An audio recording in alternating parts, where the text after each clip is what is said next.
Buenas noches, soy alumno de la clase de Sociología. Hoy le vamos a dar un corto video sobre el mundo dramático de Irving Goffman, que el punto número uno es citar ejemplos prácticos de la cotidianidad diaria de la vida de acuerdo al planteamiento de Irving Goffman.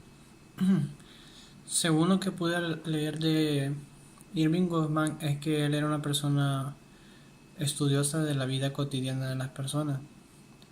Por ejemplo, él estudiaba el comportamiento de las personas enfrente de la gente, o sea, en público, y estudiaba sus comportamientos más que todo para ver cómo interactuaban las personas. Por ejemplo, un ejemplo que puedo decir yo de mi vida diaria es, por ejemplo, el comportamiento de mi jefe. Es que a veces el caso de un jefe de uno tiene cierta hora de recesos para el almuerzo, por decirlo así, y ellos se toman a veces hasta 1 hora y media, 2 horas, mientras que uno cuando es un empleado normal, simplemente un empleado para ellos, les exigen las cosas a tiempo, como por ejemplo que si solo 1 hora de receso, a la hora tiene que estar exactamente ahí. Entonces Irving Goffman se encargaba de estudiar todo ese tipo de detalles para ver cómo se comportaban las personas al estar ellos o al no o al estar enfrente de otras personas. El siguiente punto es interpretar lo que planteó Norbert Elias de los cuerpos y las sociedades desde el enfoque relacionado con la vida medieval.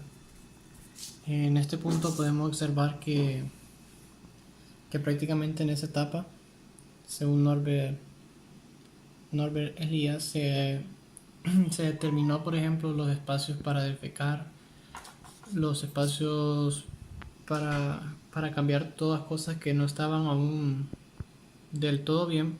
O sea, era como decir, regular la conducta de las personas o los modales. Por ejemplo, uno puede decir hoy, un ejemplo que podemos tener es como al momento de ir a comer, cómo sentarnos en la mesa, cómo comer adecuadamente, cómo no afectar a la persona que se acerca de nosotros. Entonces, prácticamente se encargó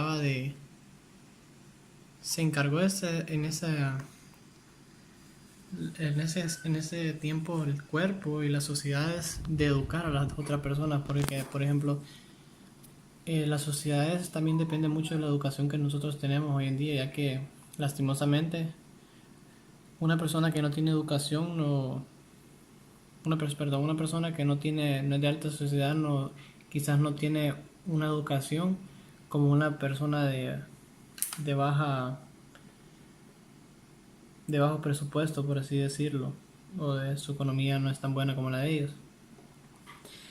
Pero muchas veces se mira el caso contrario. Por ejemplo, se mira que una persona de escasos recursos tiene mucha más educación que una persona de altos recursos. A eso se refería Norbert Elias. El tercer punto se refiere que Norbert Elias quería una sociedad civilizada, prácticamente el proceso de prácticamente para lograr eso, lo que Norbert Elias quería habían puntos claves, por ejemplo, el proceso de civilización, socialización y racionalización e individualización.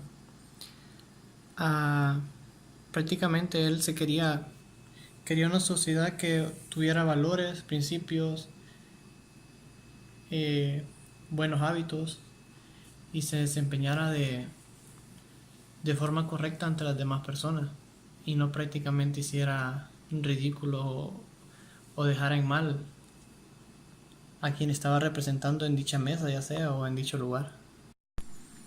Cuando en el cuarto punto se refiere a la socialización, se refiere más que todo a cuando el ser humano aprende, por decirlo así, en el trayecto de su vida, los elementos socioculturales de su ambiente, como poder decir así, defecar y orinar. Entonces todo eso uno lo va aprendiendo mediante uno se va desarrollando. El otro punto que se refiere es la racionalización, La realización nos hace, como dice Norbert Elias, nos hace menos emocionales. O sea, quiere decir que la racionalización como que nos hace como seguir todo a la pie de la letra. Por ejemplo, no poner el corazón en ejemplo, por decirlo así, en el momento de trabajo, que uno trabaje con un familiar o con un amigo o algo así. No mezclar la amistad con el trabajo, ya que son dos cosas muy diferentes según él. Por eso él mismo dice que nos hace menos emocionales. Y cuando se refiere al individualismo, ah,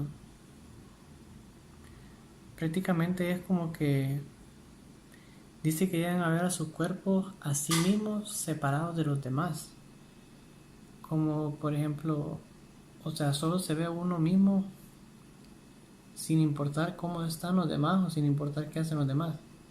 Prácticamente cosas que hoy en día se ven muy poco, ya que, por ejemplo, siempre vemos, cuando nosotros hacemos algo, siempre vemos lo que la otra esta persona hace para ver si lo está haciendo de la misma forma de nosotros o lo está haciendo mucho mejor que nosotros, cuando en realidad solo deberíamos enfocarnos en nosotros mismos.